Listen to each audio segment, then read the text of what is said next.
বিসমিল্লাহির রহমানির রহিম। আজকের এই খাল কাটা অনুষ্ঠানে ধরা খাল কাটা ও পুনর্খনন অনুষ্ঠানে উপস্থিত মুরব্বীবর্গ, উপস্থিত মা বোনেরা, এলাকাবাসী ভাইরা, দলীয় নেতৃত্ব এবং কর্মী ভাইরা, আসসালামু আলাইকুম। কেমন আছেন সবাই? আজকে এই এলাকার জন্য একটি উল্লেখযোগ্য দিন।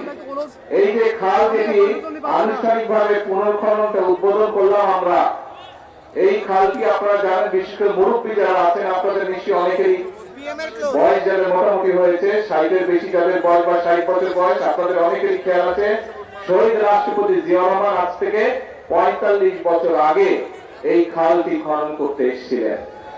এই খালটি বন্ধ হয়ে যাওয়ার কারণে এলাকার মানুষের অনেক সমস্যা হচ্ছে, বিশেষ করে কৃষকদের। এই খালটি খনন সম্পন্ন হলে পরে এই এলাকার প্রায় 4300 কৃষক উপকৃত হবে, প্রায় 20,000 মানুষ এই এলাকার উপকৃত হবে। সমগ্র ময়মনসিংহ জেলাতে প্রায় 2500 কিলোমিটার খাল আছে, যেগুলি খনন বা পুনর্খনন করা প্রয়োজন। এখন প্রিয় ভাই বোনেরা, এই যে খাল পুনর্খনন করলে এই এলাকার মানুষের ক্ষতি হবে না উপকার হবে? উপকার হবে। প্রিয় ভাই বোনেরা, ঠিক একইভাবে কৃষক বলুন, সাধারণ মানুষ বলুন, যাদের পাশ দিয়ে খালটা যাবে তাদের কম বেশি উপকার হবে। এই যে আপনারা যে বিএনপি কে ভোট দিয়ে সরকার গঠন করেছেন, আমাদের লক্ষ্যই ছিল, আমাদের উদ্দেশ্যই ছিল যে আমরা সরকার গঠন করতে সক্ষম হলে আমরা এরকম খাল খনন করব। আমাদের লক্ষ্য ছিল যে আমরা সরকার গঠন করতে সক্ষম হলে আমরা নারীদেরকে স্বাবলম্বী করার জন্য মায়েদের হাতে, আমরা পরিবার ভিত্তিক মায়েদের হাতে আমরা ফ্যামিলি কার্ড তুলে দেব। সেটির কাজও আমরা শুরু করেছি, নিশ্চয়ই আপনারা খবরে দেখেছেন না? আমরা বলেছিলাম শুধু কৃষকদের খাল খনন না, কৃষকদেরকে সহযোগিতা করার জন্য, যাতে বছরে অন্তত একবার হলেও তাদেরকে সরাসরি ভাবে আমরা সহযোগিতা করতে পারি, সেই জন্য আমরা ফ্যামিলি কার্ডের মতন কৃষক ভাইদের কাছে কৃষক কার্ড দেব। সেটির কাজে আলহামদুলিল্লাহ আমরা শুরু করেছি। আমরা বলেছিলাম যে আমরা সরকার গঠন করতে সক্ষম হলে এই যে গ্রাম অঞ্চলে যে স্কুলে বাচ্চারা, ছোট ছোট বাচ্চারা আছে, প্রাইমারি স্কুলে বাচ্চা আছে, এই বাচ্চাদেরকে আমরা নতুন স্কুলের পোশাক দিব, এই বাচ্চাদেরকে আমরা বই খাতা নেওয়ার জন্য নতুন ব্যাগ দিব, স্কুল ব্যাগ দিব। সেটির কাজও চলছে। ইনশাআল্লাহ জুলাই মাস থেকে সমগ্র বাংলাদেশে পর্যায়ক্রমিক ভাবে সকল প্রাইমারি স্কুলের বাচ্চাদের কাছে আমরা নতুন কাপড় পৌঁছে দিব, তাদেরকে নতুন স্কুল ব্যাগ পৌঁছে দিব। প্রিয় ভাই বোনেরা, আমরা বলেছিলাম যে আমরা সরকার গঠন করতে সক্ষম হলে আমরা এই যে এলাকায় বিভিন্ন মসজিদ, মাদ্রাসা আছে, অন্য ধর্মের যে ধর্মীয় প্রতিষ্ঠান আছে, এইখানে যারা ব্যক্তি আছেন, মুসলমানের ইমাম খতিব আছেন, মসজিদ মাদ্রাসায় অন্য ধর্মের যে ধর্মীয় গুরু আছেন, তাদের জন্য আমরা সম্মানের ব্যবস্থা করব। আমরা সে কাজটি আলহামদুলিল্লাহ আল্লাহর মতে আমরা শুরু করেছি, ধীরে ধীরে আমরা নিয়ে যাচ্ছি। এখন প্রিয় ভাই বোনেরা, এই যে কাজগুলো করছি কম বেশি, আমরা বলেছিলাম যে আমাদের দেশের অসংখ্য তরুণ আছে, ছেলে হোক মেয়ে হোক, যাদের হয়তো শিক্ষার আলো আছে কিন্তু তাদের হয়তো কর্মসংস্থান নেই। আমরা বলেছিলাম যে আমরা সরকার গঠন করতে পারলে আমরা ধীরে ধীরে আমরা সমগ্র বাংলাদেশে যে আমাদের ভোকেশনাল ইনস্টিটিউশন আছে এইগুলোকে জোরদার করব। প্রয়োজন হলে আমরা নতুন ব্যবস্থা নিব, যাতে করে আমাদের ছেলেরা, আমাদের মেয়েরা টেকনিক্যাল নলেজটা তারা পেতে পারে এবং দক্ষ মানুষ হিসেবে গড়ে উঠতে পারে। ফলে দেশি হোক বিদেশি হোক, যাতে করে তারা কর্মসংস্থানের ব্যবস্থা করতে পারে। এই কাজও পর্যায়ক্রমিক ভাবে আমরা শুরু করেছি। এখন প্রিয় ভাই, আচ্ছা এখন প্রিয় ভাই বোনেরা, আপনারা নিশ্চয়ই খেয়াল করেছেন, এই যে এখানে যারা আছেন আপনারা প্রত্যেকেই কম বেশি সংসারী মানুষ আছেন না? এখানে সংসারী মানুষ আছেন। সংসার যখন চলে, সংসারে তো বিভিন্ন রকম সুবিধা অসুবিধা, বিপদ আপদ আসে না? বিপদ আপদ আসে। স্বাভাবিকভাবে দেশও একটা পরিবারের মতো, একটা পরিবারে হয়তো 5 জন 7 জন বা 8 জন 10 জন মানুষ থাকে, কিন্তু এই যে বাংলাদেশ নামক বিশাল পরিবার, এই পরিবারে প্রায় 20 কোটি, এই পরিবারের সদস্যের সংখ্যা হচ্ছে প্রায় 20 কোটি। এই 20 কোটি পরিবারের জন্য, এই 20 কোটি মানুষের পরিবারের সদস্যের জন্য ফ্যামিলি কার্ড ব্যবস্থা করা, এই 20 কোটি পরিবারের মানুষের জন্য কৃষক কার্ডের ব্যবস্থা করা, এই 20 কোটি পরিবারের মানুষের জন্য যা এর মধ্যে যারা ইমাম খতিব আছেন তাদের জন্য বিভিন্ন ব্যবস্থা করা, এই 20 কোটি মানুষের পরিবারে যে সন্তানরা আছে, এই যে বললাম প্রাইমারি স্কুলে, তাদের স্কুল ড্রেস তৈরি করা, সেটির ব্যবস্থা করা, স্কুল ব্যাগ তৈরি করা। এর বাইরেও এই 20 কোটি মানুষের জন্য চিকিৎসার ব্যবস্থা করা, এই 20 কোটি মানুষের জন্য শিক্ষার ব্যবস্থা করা, সন্তানদের শিক্ষার ব্যবস্থা করা, এগুলা কি একদিনে করা সম্ভব? একদিনে করা সম্ভব না। আপনার সংসারে বিভিন্ন রকম সুবিধা অসুবিধা থাকে, মানুষ 20 বছর, 25 বছর, 50 বছর, 60 বছর, 70 বছর সংসার করে, কিন্তু টুকটাক সমস্যা তারপরেও তো রয়ে যায়, তাই না? এখন সংসারে যেমন সমস্যা থাকে, দেশেও সমস্যা থাকে, কিন্তু আমরা যদি সকলে ঐক্যবদ্ধ থাকি, তাহলে এই যে আমি জিজ্ঞেস করলাম আপনাদেরকে, খাল খনন যদি আমরা করতে পারি, তাহলে উপকারটা কাদের হবে? আপনাদের উপকার হবে না ক্ষতি? আপনারা বলেন উপকারটা আপনাদের হবে। ঠিক একইভাবে ফ্যামিলি কাজ যদি আমরা মায়েদের হাতে পৌঁছে দিতে পারি, উপকারটা হবে সাধারণ ক্ষেত্রে মানুষই করে। কৃষক কাজ যদি আমরা পৌঁছে দিতে পারি কৃষকদের হাতে, সারা দেশে প্রায় 2 কোটি 75 লক্ষ কৃষক আছে বিভিন্ন রকমের, তাদের কাছে যদি পৌঁছে দিতে পারি কৃষকরা, উপকারটা কাদের হবে? কৃষক ভাইদের দিতে হবে। আমরা যদি এলাকার ভিতরে গ্রামে গঞ্জে রাস্তাঘাটগুলো, স্কুল কলেজগুলো, ব্রিজ কালভার্টগুলো ঠিক করতে পারি, তাহলে মানুষের উপকার হবে না অন্য কারো উপকার হবে? মানুষের উপকার হবে। এইভাবে কাজগুলো আমরা করতে চাই। এখন ভাই চলতে গেলে বিভিন্ন কয়েকদিন আগে আপনার কয়েকদিন এই 3-4 দিন আগে ঢাকায় অত্যন্ত অন্যায়, অত্যন্ত দুঃখজনক একটি হৃদয় বিদারক একটি ঘটনা ঘটছে। একটি ছোট্ট বাচ্চাকে কিভাবে হত্যা করা হয়েছে দেখেছেন। এখন আমরা প্রথম থেকে বলে এসেছি যে আইনের দৃষ্টিতে কোন ব্যক্তি যদি অপরাধ করে তার শাস্তি পেতে হবে। আইনের শাসন আমরা প্রতিষ্ঠিত করতে চাই। কিন্তু প্রিয় ভাই বোনেরা, আপনি যখন কোনো কাজ করেন, সেটি আপনার নিজের কাজ হোক, কৃষি কাজ হোক, সেটি যে কোনো কাজ হোক না কেন, সংসারের কাজ হোক, একটা নিয়ম কারণ আছে না? যে কোনো কাজ করতে তো কাজের একটা নিয়ম কারণ আছে। এই নিয়ম কারণটাকে মেনে নিয়ে তো কাজটা করতে হয়, তাই নয় কি? আপনি যদি হাঁস করেন, গরু করেন, ছাগল করেন, ধান চাষ করেন, সবজি শাকসবজি চাষ করেন, তারপরেও তো নিয়ম আছে। কখন আপনি বীজ বুনবেন, কখন আপনি পানি দিবেন, কখন আপনি সার দিবেন, নিয়ম কারণ আছে না? ঠিক যে কোনো অন্যায়কারীর তাকে শাস্তি দিতে হলে, তাকে তার বিচার করতে হলে সরকারের কতগুলো নিয়ম কারণ আছে। এখন আমরা খেয়াল করছি প্রিয় ভাই বোনেরা, গত কয়েকদিন ধরে কিছু সংখ্যক মানুষ, আপনারাও খেয়াল করেছেন, পত্র পত্রিকায় দেখেছেন, আপনারা রেডিও টিভিতে দেখেছেন, আপনারা কিছু সংখ্যক মানুষ একটা পরিস্থিতি তৈরি করার চেষ্টা করছে। রাস্তাঘাট বন্ধ করে দিচ্ছে, যানবাহন চলাচল বন্ধ করে দিচ্ছে, এখানে আগুন ধরাচ্ছে, ওখানে উত্তেজনা সৃষ্টি করছে। এই কাজগুলো যারা তারা করে, তাহলে আপনারা কি মনে করেন, প্রথমেই কি আইনের শাসনকে তারা বাধাগ্রস্ত করছে না? আইনকে আইনের মতন কি চলতে দিচ্ছে না।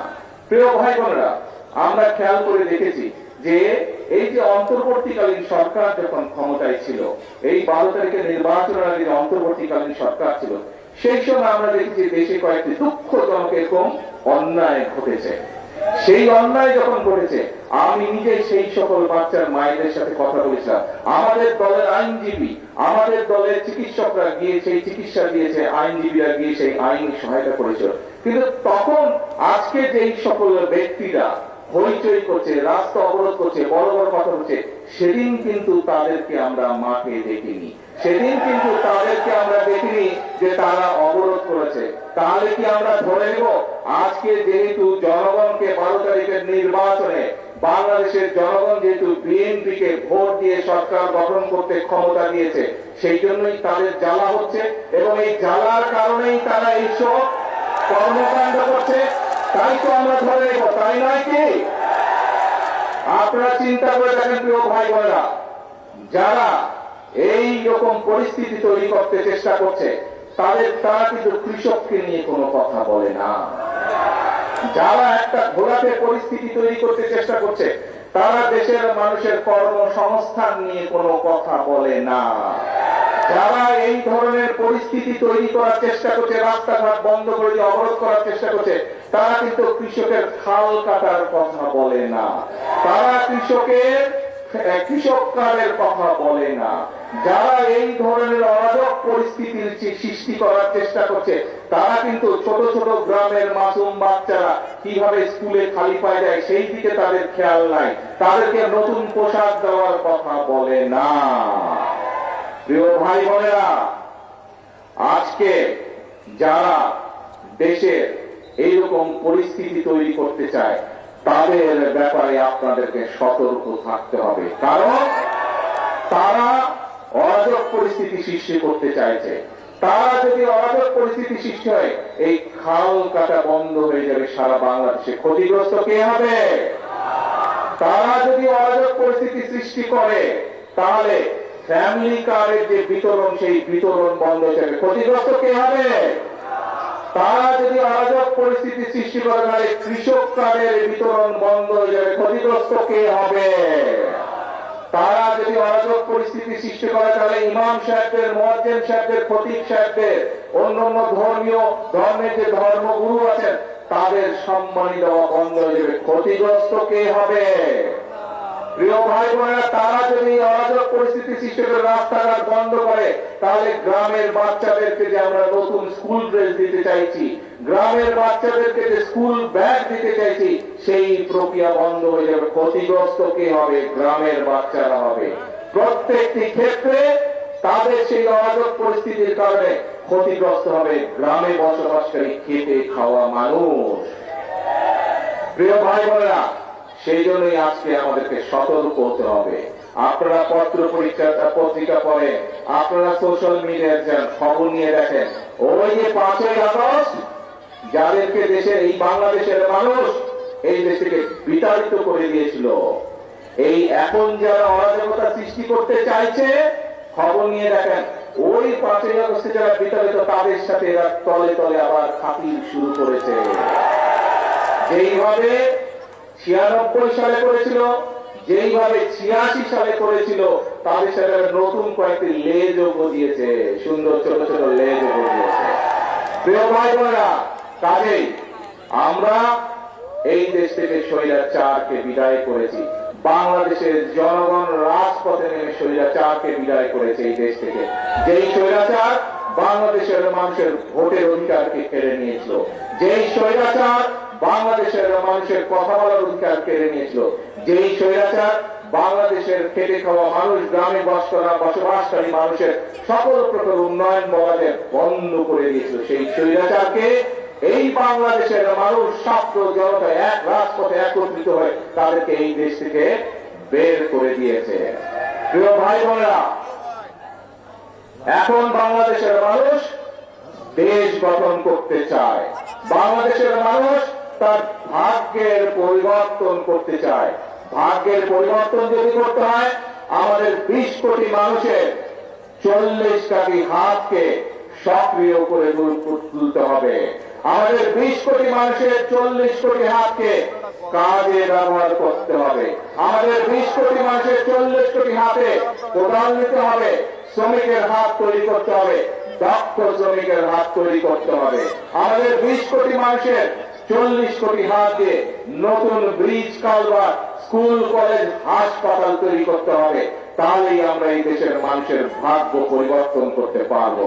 প্রিয় ভাই বোনেরা, আমি আজকে এই বক্তব্যে সংক্ষেপে বিএনপির পরিকল্পনা, দেশ নিয়ে, দেশের মানুষকে নিয়ে বিএনপির যে পরিকল্পনা, সেই পরিকল্পনার কথা আপনাদের সামনে তুলে ধরলাম। একই সাথে আপনাদের সামনে আমি তুলে ধরেছি কিভাবে কিছু লোক ষড়যন্ত্র করছে এই পরিকল্পনাগুলোকে ভেস্তে দেওয়ার জন্য।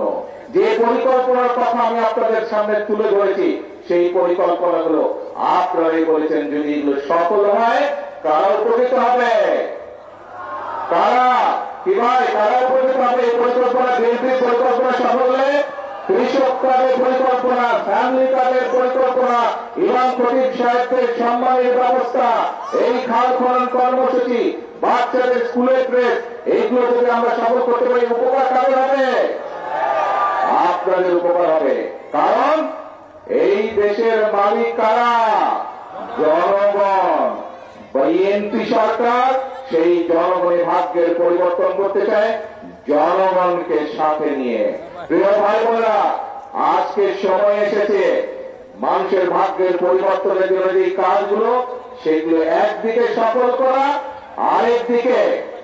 আরেকদিকে যারা ন্যায় বিচারকে, সঠিক বিচারকে বাধাগ্রস্ত করার জন্য বিভ্রান্তি ছড়াচ্ছে, আরেকদিকে যারা মানুষের জন্য গৃহীত কর্মসূচিকে বাধাগ্রস্তের জন্য বিভ্রান্তি ছড়াচ্ছে তাদের ব্যাপারে বাংলাদেশের মানুষকে সজাগ থাকতে হবে। পারবেন আপনারা সজাগ থাকতে? আমাদের সকলকে সজাগ থাকতে হবে। মনে রাখতে হবে এই দেশের মালিক জনগণ। কিছু সংখ্যক মানুষ এসে বিভ্রান্ত ছড়াবে আর তারা সফল হয়ে যাবে, মানুষের ভাগ্যনি তারা ছিনিমিনি করবে। এই কাজ আর হতে দেওয়া যাবে না। যারা জনগণের সাথে থাকবে, জনগণের পাশে থাকবে, জনগণের জন্য কাজ করবে, বাংলাদেশের জনগণ তাদেরকেই সাথে নিয়ে এই দেশকে রক্ষা করবে যে কোনো ষড়যন্ত্রের হাত থেকে। এবং সেই জন্যই আমি বলি এই দেশ আমাদেরকেই গড়ে দিতে হবে, এই দেশ আমাদেরকেই করতে হবে, জনগণকে সাথে নিয়ে করতে হবে। নিজের দেশ, আপনি নিজের ক্ষেত খামারি, নিজের ঘর বাড়ি যেভাবে নিজে গড়ে তুলেছেন, নিজের যত্ন নিয়েছেন, দেশটাও আমাদের সকলের নিজের। এইখানে আমরা যত মানুষ উপস্থিত হচ্ছে প্রত্যেকে হচ্ছে এই দেশের অংশীদার, প্রত্যেকে হচ্ছে এই দেশের মালিক। কাজেই আমার ঘর আমাকেই দেখতে হবে, আমাদের দেশ আমাদেরকেই দেখতে হবে। আমাদের দেশের স্বাধীনতা, আমাদের দেশের সার্বভৌমত্ব, আমাদের দেশের মানুষের স্বার্থ আমরাই দেখব এবং যে কোনো ষড়যন্ত্র প্রতিহত করবো আমরা, ইনশাল্লাহ পারবেন। আসুন তাহলে আজ থেকে আমাদেরকে সতর্ক থাকতে হবে যে যারা বিভ্রান্তি ছড়ানোর চেষ্টা করছে, যারা আইনের শাসনকে প্রতিষ্ঠিত হওয়ার জন্য বাধাগ্রস্ত করছে, যারা মানুষকে বিভ্রান্ত করার চেষ্টা করছে, তাদের বিরুদ্ধে আসলে আমরা আজকে সজাগ থাকবো, তাদের বিরুদ্ধে আমরা সতর্ক থাকবো। এবং আমাদের আজকের প্রতিশ্রুতি সেই খাল খনন করার মধ্যে দিয়ে আমাদের প্রতিশ্রুতি হচ্ছে একটি কর্মকাজ, কর্মদেশ। সবার আগে সবার আগে বাংলাদেশ। আল্লাহ হাফেজ। বাংলাদেশ জিন্দাবাদ। বাংলাদেশ জাতীয়তাবাদী দল জিন্দাবাদ। আসসালামু আলাইকুম।